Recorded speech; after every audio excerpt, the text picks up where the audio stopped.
Have you ever heard the incredible biblical tale of a talking donkey? Yes, you heard that right. A talking donkey! Let me share with you one of the most fascinating stories from the book of Numbers that'll make you think twice about underestimating anyone, even a humble donkey. Picture this. There's this powerful king named Balak who's absolutely terrified of the Israelites camping near his kingdom. He's heard stories about their victories, and he's desperate to stop them. So what does he do?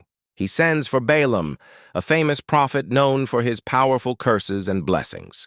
Now, Balaam wasn't just any prophet. He had quite a reputation.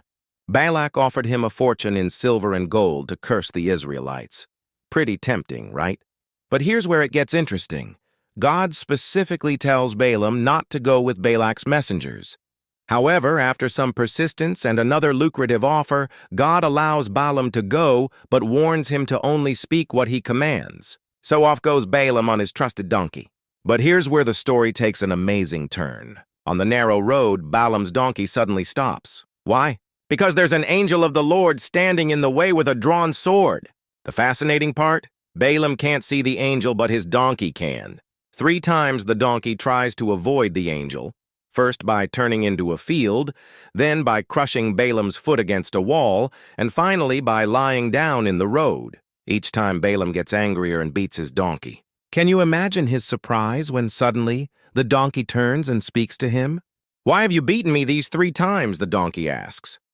"Haven't I been your faithful servant all these years?" Just then God opens Balaam's eyes and he sees the angel standing there with the sword.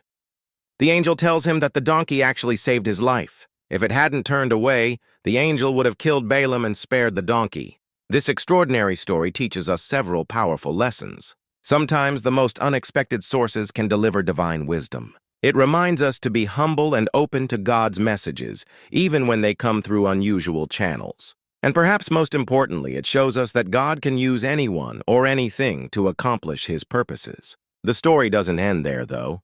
When Balaam finally reaches King Balak, instead of cursing the Israelites as the king wanted, he ends up blessing them 4 times.